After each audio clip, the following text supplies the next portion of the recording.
God's called me to make an impact in people's life. And then I knew that I had to overcome my fears, overcome my limiting beliefs. And then finding Tony's work was the pathway to do that. He helped me see these are just limiting beliefs. This isn't real. This is a story you've constructed, and you can actually change it.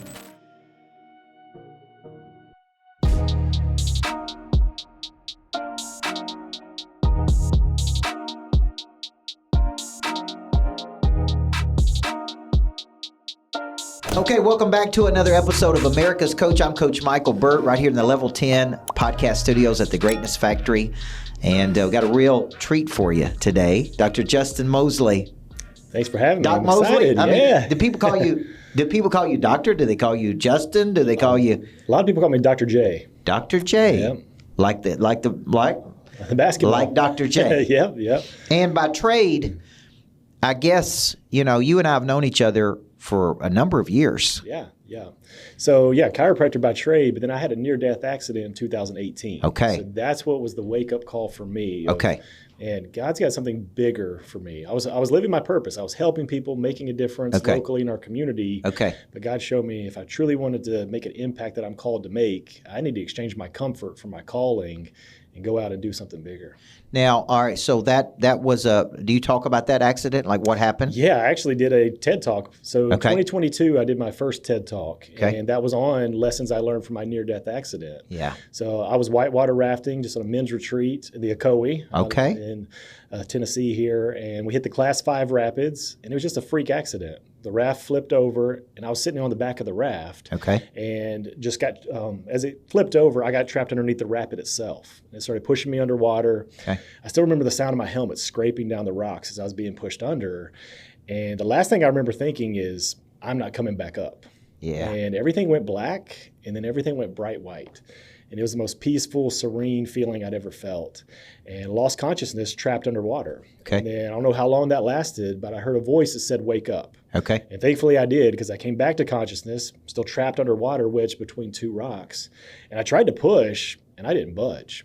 And I kept pushing, and then thankfully my adrenaline kicked in. I was able to push hard enough. I broke one of the buckles on my life jacket that was caught underneath the rock, floated to the top, got swept down the river, and wow. I was rocked at that point. And so one of the biggest things I learned from that, because we all question our purpose in life at some point, like why are we here? Yep. But after that, I asked a different question. I said, why am I still here? Because things could have been different in that moment. What if I didn't hear wake up? Or what if I wasn't strong enough to break free? Right. So that's when I started realizing, man, I've gotten comfortable in life. Because life is good. The practice was good, money, traveling with my wife. We were living a great life and helping people. But I knew I was playing way too small. Yeah. And that's when I realized, man, if I want to really live out the calling that God has on my life, I need to exchange my comfort for my calling. Yeah. And then a big lesson from that is, man, I started questioning my legacy. Like if it all would have ended in that moment, is this the legacy I want to leave? Okay. And the answer was no. Yep. Like, I don't want to get to the end of my life and realize I could have done more. I could have helped more people, or I could have made a bigger impact. So that still drives me to this day is how can I impact more people and reach more people? So when that day does come, I realize, man, I've lived the fullest life I could and helped as many people as possible. Do you believe that, because I think, there was a time I was going to write a book called The Complacent Nation.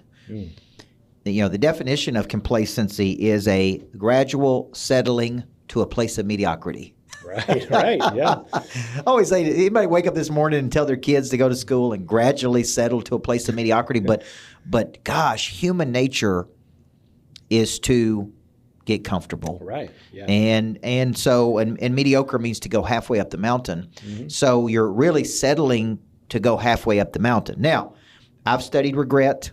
I think Dan Pink's got a great book on that called The Power of Regret. Regret can really make you change because people always say, I want to live a life with no regrets. Right. And he makes the argument in that book that enough regret will cause you to change. Right. Okay, and he basically polled thousands of people, and they said, I regretted this. And he found kind of these foundational regrets, which are foundational, connection, moral, and boldness. Those were the four. So do you believe that that experience, you had to have that experience to wake up? Or you think you'd just be going along about life and you and your wife would have been running the clinic and Just one chiropractic clinic? Is that what it was? Yeah, just the one clinic, and that was day to day. I was a chiropractor at that point, and because of going through that, I think it woke me up to the fact that there is something bigger for me. Yeah. And the thing was, if I would have just kept doing that, I had success. Like I was living a successful life. Okay. But I think, as you know, a lot of people, there's a lot more left in the tank. Like you can help pull a whole new level out of people. And a lot of times we don't realize it because we think, okay, I'm on this path. This is where I should be. And unfortunately, a lot of people, they don't change unless there is a rock bottom moment. Yep. Whether a near-death accident, it could be loss of a loved one, it could be the end of a relationship. But when you go through something like that, that's when you start to contemplate. But I'm here to say you don't need a near-death accident. You don't need a rock bottom moment in order to change. In fact, you can ask yourself the same question I asked myself was, why am I still here? Yeah. Because life is a gift. You didn't have to wake up today, but you did. So now you wake up with a vim and vigor, excitement, and enthusiasm. And I'm guessing there was like some unresolved dreams that you had of things you wanted to do, right? Because at that point, you're a chiropractor, and I guess just like I believe everybody needs a coach, you believe everybody probably needs a chiropractor, right? Yeah, absolutely. And but then you go, okay, I'm ready to go pro here. Yep. And do some bigger things. What did you want to do? What did you wake up and say, I want to speak, I want to write books, I want to give a TED Talk, I want to help other people? Like, what was that burning desire to do? Yeah, so at first I didn't know what that looked like. I know God's calling me for something bigger. Okay. And I just looked at what am I passionate about? Okay. Like I love studying mindset, leadership, personal development. I mean, I remember I bought my first Tony Robbins book when I was 16, Awaken the Giant Within, because I was in the self-help section because I struggled with my own insecurities and self-doubt and limiting beliefs. And reading that book opened my mind that if you change your mind, you can literally change your life. And that just put me on this path of personal growth and development. So then after the near-death accident, I was like, man, I just want to put out content that helps people. Like I studied all this stuff myself for years. I'm passionate about it. Let me just put it out there and see what happens. Now, I don't know if anybody's going to listen. I don't know if you've ever felt like that when you first start. It's like, I don't know if anybody's going to listen. But still felt like this today. Right. Even today, it's like, man, it's like I feel like I put out a lot of stuff. People listen. People tell me they listen, but it's like, are they listening? Yeah, yeah. And that's the funny thing about social media now too, because a lot of times you'll have people come up to you and say, yeah, I've been listening to you for a long time. You never like anything, you never comment, so you don't know if they're listening. But see, that bothers me. And let me tell you why. I mean, it's nice. It's nice. Yeah. But I have a fundamental belief, I'd love to get your take on this, that watching me on social media is not going to change your life. Right. When I go speak, taking a picture with me to put on social media is not going to change your life. Yeah. Being mentored by me, or and not just me because it's me, but I am a coach. Yeah. For me to really coach you, we have to be in close proximity together. There has to be a rhythm, a structure, a consistency. Right. So I go speak and people come up and say, can I take a picture with you? And then they will put on social media that they were at an event. And I'm not against that. Right. Yep. But I know that that's not going to change your life. So the person that watches you on social media, it's like, oh yeah, there's Doug Moseley. He's doing good.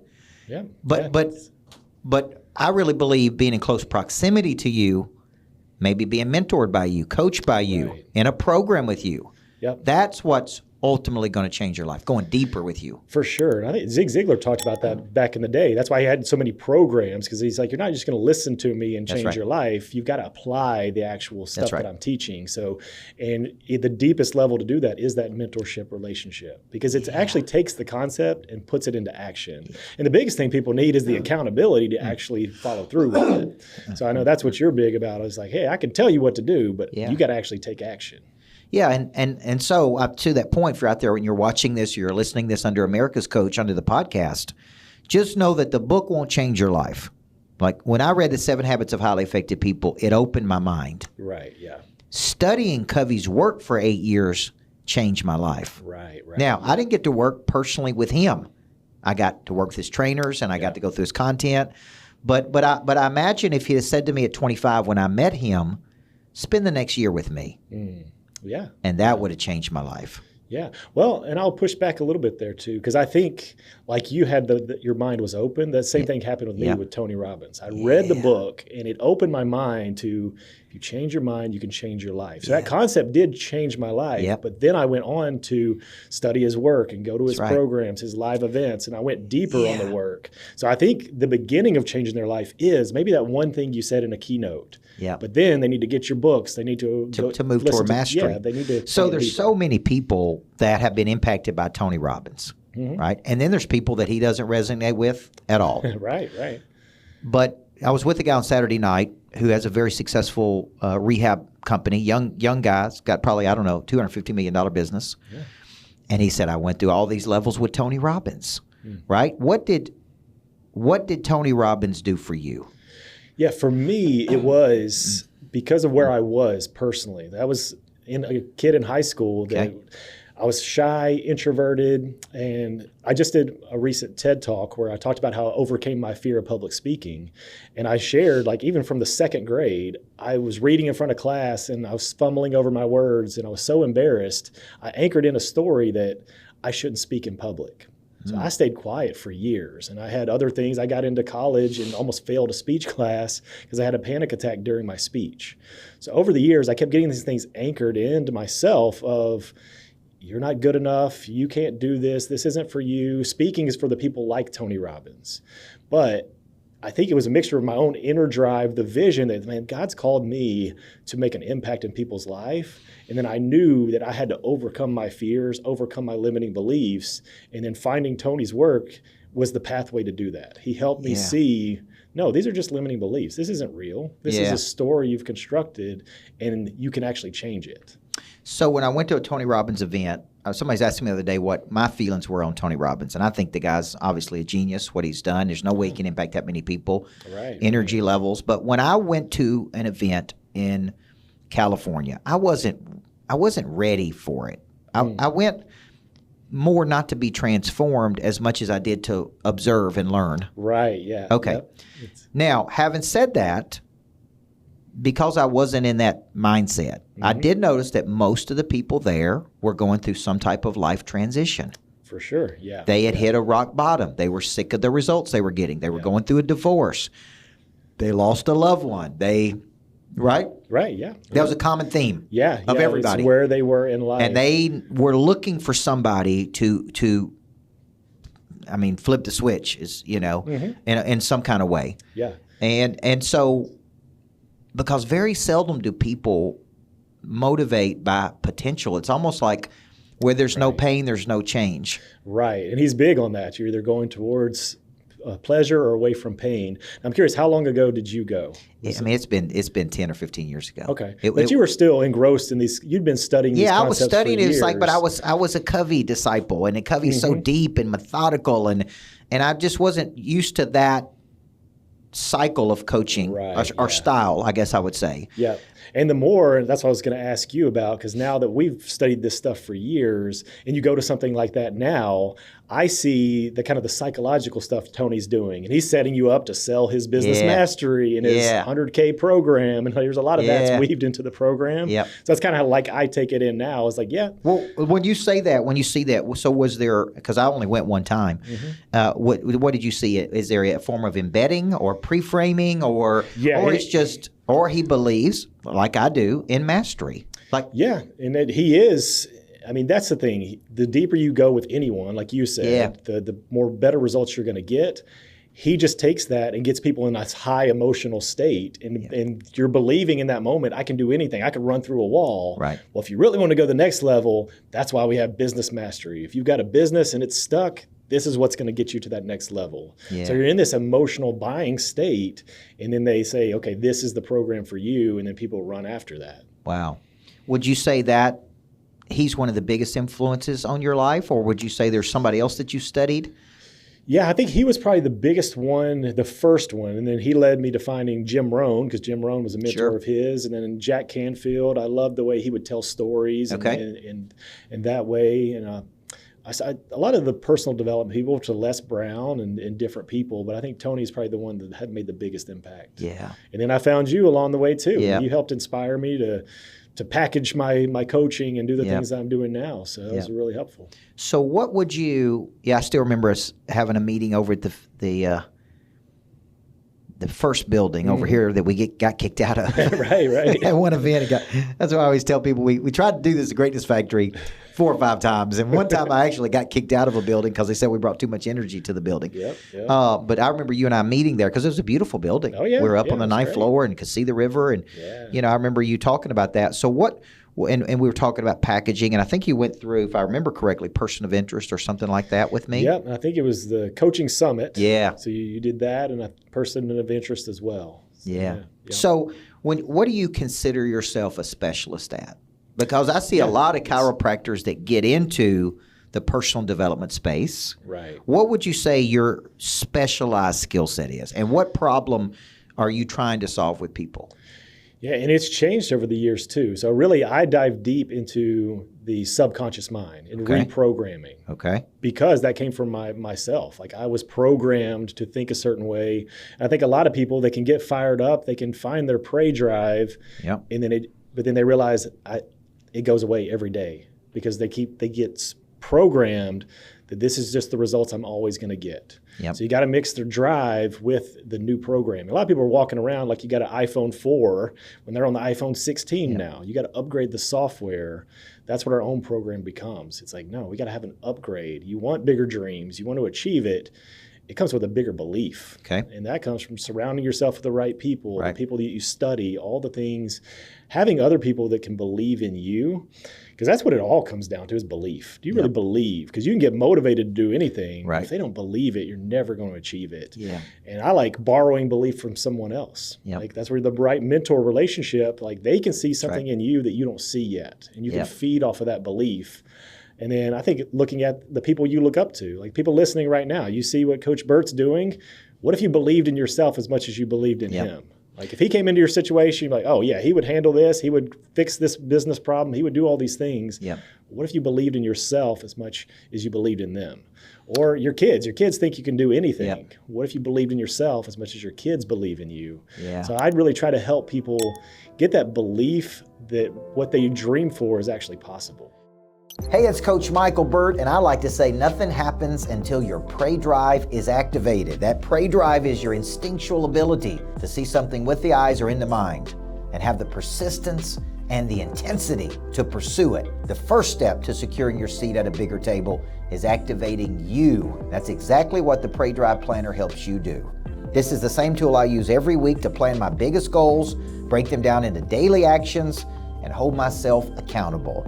The planner even includes my morning routine as a reference, so you can follow the same steps I do to crush it every day. If you're ready to activate your Prey Drive, download the Prey Drive Planner for free at planner.coachburt.com. Again, that's planner.coachburt.com. Now, let's get into this episode. Along the way, I had frustration points. When I look back on it, I made a decision to kill something off. To try to go pro. And when you think about that belief, it's like get to the right place, get around the right people, observe, because a lot of learning is through observation. That's right. Yeah. It's like I got to get to the table and see what it's like, right? When I was in strategic coach many years ago, I remember being so nervous because I was 33 years old, and I remember going to Chicago, and I got to go to the building to make sure I'm at the right place, and where is it? And I was just fascinated by when you went in, where do they do the training, and where's the books at? And, but that's a form of learning. Right, yeah. Through observation. I mean, we can learn so much by just observing. Right. How does this guy do this? Yeah. So today, let's just go through what you do. You speak. Yeah. Is that pay for higher speaking, or you speak to market, or what do you? So mixture of both. So because you can get paid to speak, or you can speak and actually have a program on the back end. Which I was doing that for a little while. I was doing coaching groups, masterminds, all of that. But for now, so I still own a clinic that's in Hendersonville. Okay. That's our main business model, is keeping that running, and then it allows me to speak where I don't have to sell on the back end. Okay. So a lot of times I do get paid to speak. I've got a couple things. I got in Vegas next month and Orlando as well. And then sometimes I'm just speaking for free. Yep. If it's a chance to, and that was kind of my goal too. I want to have the finances covered where I can just go and just speak and serve. Because from starting with our clinic to these other businesses I've started, came from two things. One, that Jesus didn't come to be served. He came to serve. Okay. And then Zig Ziglar's quote, you can get anything in life if you help enough other people get what they want. Okay. And what I've noticed a lot of times, the speaking for free stuff has led to bigger relationships and connections. Like you talk about getting in the right room. A lot of times it was events that I used to pay just to go be in the audience. Now I get to speak at, and I get to be around the other speakers and learn from them and connect with cool people. Is there always an offer when you go speak? Like, what are you inviting people to do? Because this is an interesting thing, because I feel like there's a little bit of offer fatigue in the world, right? We went through, when I spoke at 10X, I know Dan Kennedy was doing speak to sell for years. Yeah. And I do believe that the number one way you can activate something is speaking.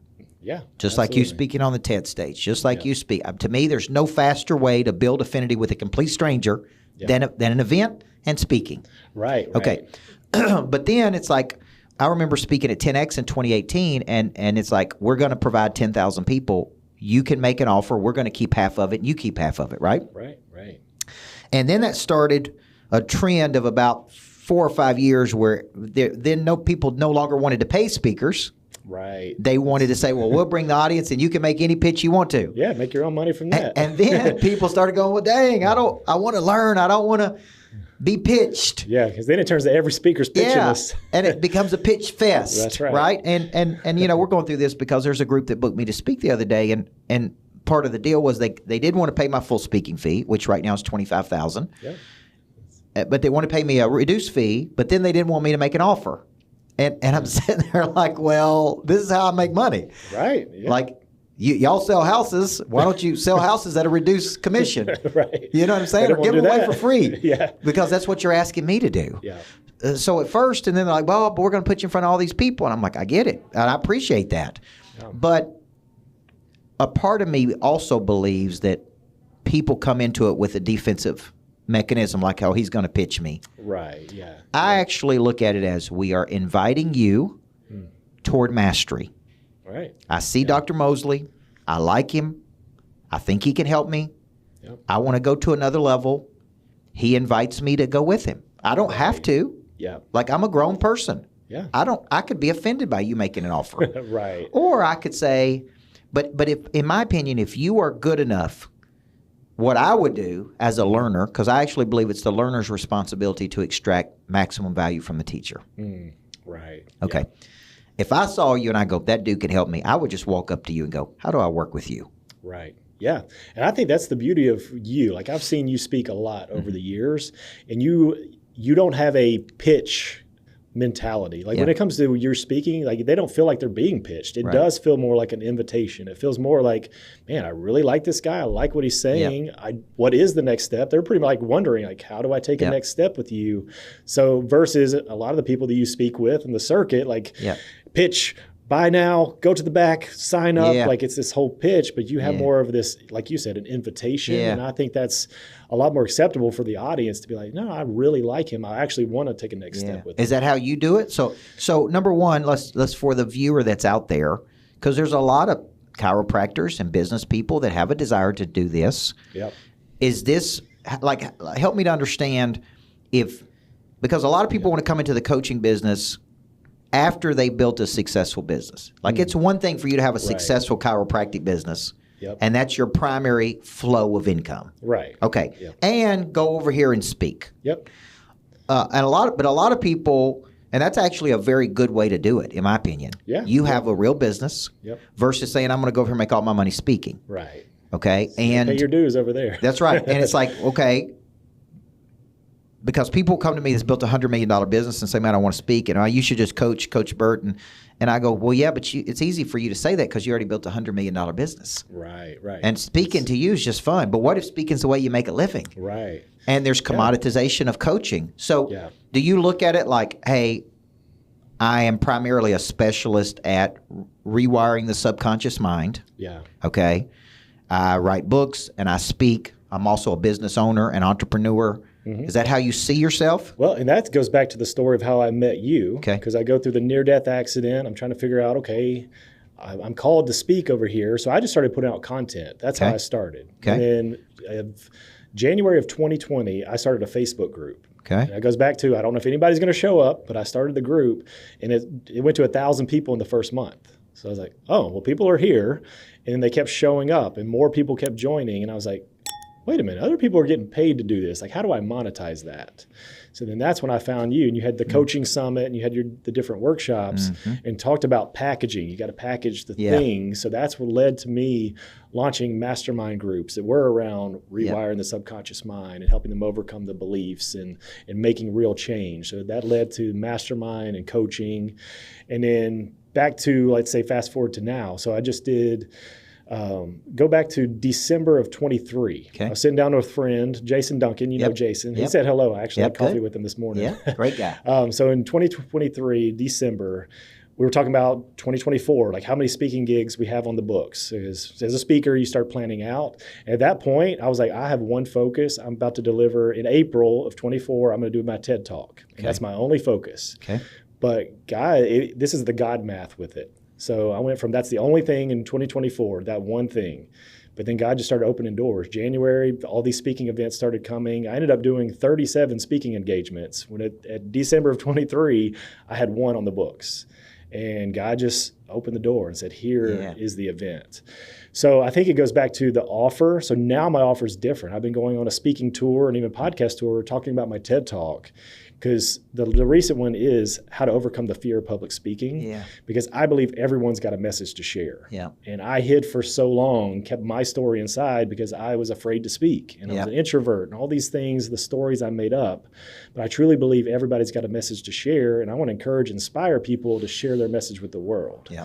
So then my call to action has literally just been, I want your support watching my TED Talk. Yeah. And then what I've learned from that, there's a lot of people who would watch that or just hear me speak, and they were like, hey, I want you to come speak at this event. So I really didn't have to pitch a product. It became, hey, this is my heart, this is my passion. I want to help people. I would love your support sharing the TED Talk and watching it, commenting on it, doing anything, because it's about to cross 500,000 views and then hopefully get to 1 million and beyond. Yeah.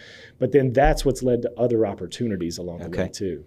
And would you say there are other business opportunities or other speaking opportunities, or what is the TED Talk? Because you would be an advocate for everybody if they could give a TED Talk. For sure, yeah. And that's because I've done two, and that's the biggest. A lot of people, and we're in a speaking world. Yeah. We know a lot of speakers are like, hey, how do I do a TED Talk? My first question to them is always, why do you want to do one?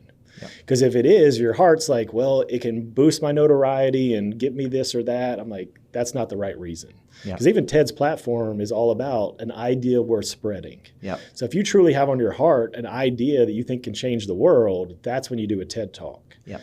Now from there, it will allow you credibility and authority and saying, hey, I'm a TEDx speaker and all the things.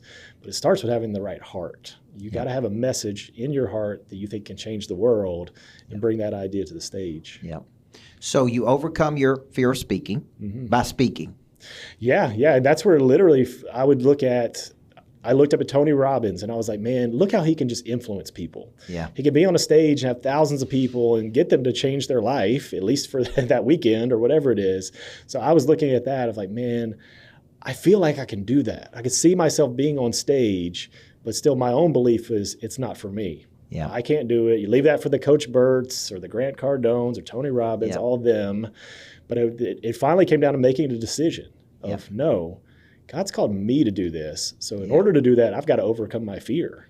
And so I literally would visualize myself not being Tony Robbins, but like, how does he use his body? How does he communicate? Yeah. How does Jack Canfield tell stories? Like, how do I weave these parts of them into me? And the more I did it and then get out there and got the reps, and the people ask me all the time, like, how do you get better? You put in the reps. Yeah. You want to get better faster? You put in more reps in a shorter period of time. Right. So that's what I did it. The more I just did, the more comfortable I became with doing it. Yeah. So is it safe to say, let's go back to your expertise on a subconscious mind. Mm-hmm. Is it safe to say that the brain is lazy? Yeah, it's actually designed for comfort. Okay. Because when you step out of your comfort zone, you go into the fight or flight response where your body's saying danger, danger, don't do that. Yep. Don't speak up. Don't get on a stage. All those things saying don't, because our body's designed, fight or flight was designed back in the day. If you go out of the cave, there might be an animal trying to kill you. Yes. So that nervous system feels the same this day when it's, hey, if I got to get up on a stage, your body's freaking out saying, hey, don't do this. Yeah. So you've got to learn to channel that. And I actually talked about this in the TED Talk was I realized the same response that we go to when we're afraid of something, your palms can get sweaty, your voice can get shaky, your muscles tighten up and you get tense. That's the same thing we feel when we get really excited. Yeah. So I shifted it. I was like, no, a lot of people, we feel that and like, no, I'm freaked out. I shouldn't do it. And I'm going to go out there. It's going to be terrible. We have all these negative thoughts. I shifted it. I was like, no, I'm feeling this because I'm excited.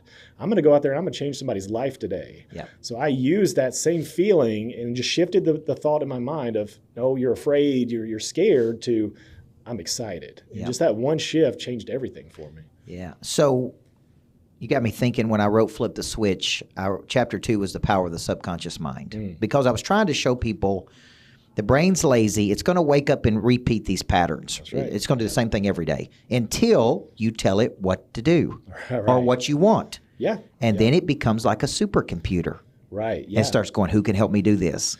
And that was like when I wrote A to B, it's probably the simplest book I've ever written, but powerful. It's like you're at A and you're trying to get to B. Yeah. What is B?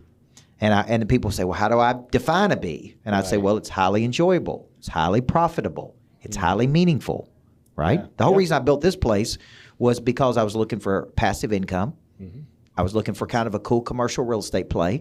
Right. Place I could work at, a place my team could work, place I could coach. Right. Yeah. All of the above. And it's like, okay, how do I do 2 of these? Right. But what I find is a lot of opportunity confusion, which is there's so many things you could do. Right. Yeah. And it's like, okay, so it's like, which direction do I go? And then I met Price Pritchett, this great psychologist who wrote U Squared. And it's like, he uses the word aiming point. Right. And it's like, what is your aiming point? So what is your aiming point? Like, where are you trying to go with this? Like, what are you trying to do? We got more clinics. Do you want to go that direction? Do you want to speak more? Like, where are we trying to, what are we doing?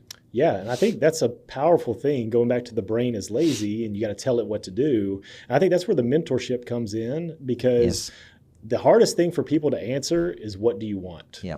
You ask somebody what they want, they'll tell you all the things I don't want. I don't want to work these hours. I don't want to have this. I don't want that. But they're not clear on what they do want. Yeah. So for me, it became a vision of speaking and being on stages and influencing people. And it's funny, and it's a different thing, because a lot of times, like, we know how to set goals and achieve them, and you go after it and you make these things happen.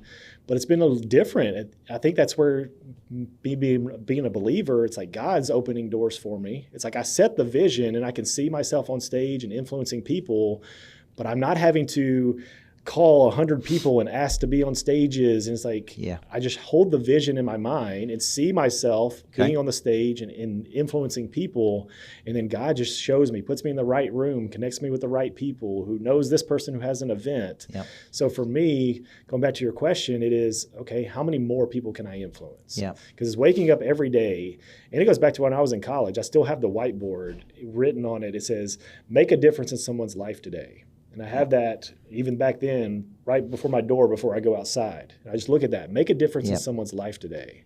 So for me, it's how do I amplify making a difference? Whether it's through content, podcasts, speaking, I'm always looking for those opportunities. And the money is the side effect of that. The more opportunities and the more you say yes and the more interactions, the more people you can, money exchanges hands when problems are solved. The more problems you can solve, the opportunity is there. You just got to have the vision for it. And I think that's what you were saying. The brain is lazy because people don't give it a vision. They're like, I'm just going to go through the motions of life every day and show up. You got to create the bigger, the God-sized vision. And like a lot of times we think, well, with me, only this is possible. But no, with God, I could do so much more. So I think it's having a vision like that, putting yourself in the right rooms, around the right people, being mentored by the right people. You're going to go even bigger than what you think you can do. So where can people find the TED Talk? So TED Talk, just on YouTube, just look up Dr. Justin Moseley and it'll pop up.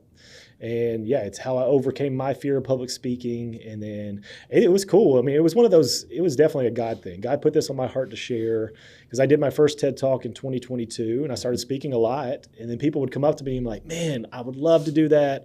It just comes so naturally to you. Yeah. And I kept having to tell everybody, no, it didn't. Like I was terrified. For most of my life, I had a tremendous fear of public speaking. So I kept saying that over and over. And I was like, finally, I need to share this side of the story of how I overcame it. Because like I said earlier, I believe everyone's got a message to share. And I want to encourage, inspire people to share their message with the world. So I shared it. And then even when I got off stage, like people that were there in the live audience came up to me like, this is exactly what I needed to hear. And there was even a speaking coach who's like, there's stuff that you put in your talk that I'm going to use with my clients. And it was just like confirmation after confirmation. So yeah, go find it on YouTube, Dr. Justin Moseley. Check out drjustinmoseley.com or my Instagram at Dr. Justin Moseley. Find out what all is going on. Well, it's interesting for those people out there listening. You know, if you were to give a TED Talk and it was your life's work and you go, man, I'm only going to give one or two of these in my lifetime. Right. What would that title be? Right, yeah. And it's interesting that you chose a problem, because we know that there's people that have more fear of public speaking than actually of dying. Right, yeah. So you chose a big subject. You got 400,000 views and going. It's got to be good because people are sharing it and watching it. And because I've seen TED Talks that's got 2,000 views. Yeah, for sure. Yeah. So it's a big message, and it sounds like you knocked it out of the park. So, man, thanks for coming in and spending time with me today. Yeah. Thanks for having me. Thanks for the influence you've been in my life and for so many others. Yeah. Thank you. Well, you're humble and coachable and easy to work with, man. Appreciate that. All right, Dr. Justin Moseley, another edition of America's Coach right here at Level 10 Studios. We really spend time with people of interest. At the end of the day, I love spending time with people who are doing things. Dr. Moseley's got his own TED Talk. He's out there speaking and coaching. He's got his own chiropractic clinic. He's out there doing big things, so follow him, get engaged with his work, and be open. And out of everything you said, finding the God-sized dream. I think part of your mission in life is helping people get up out of that average land and go do it. Love it. Rewiring the brain, brother. That's right. All right, I'm Coach Michael Burt. Thank you for watching another edition of America's Coach.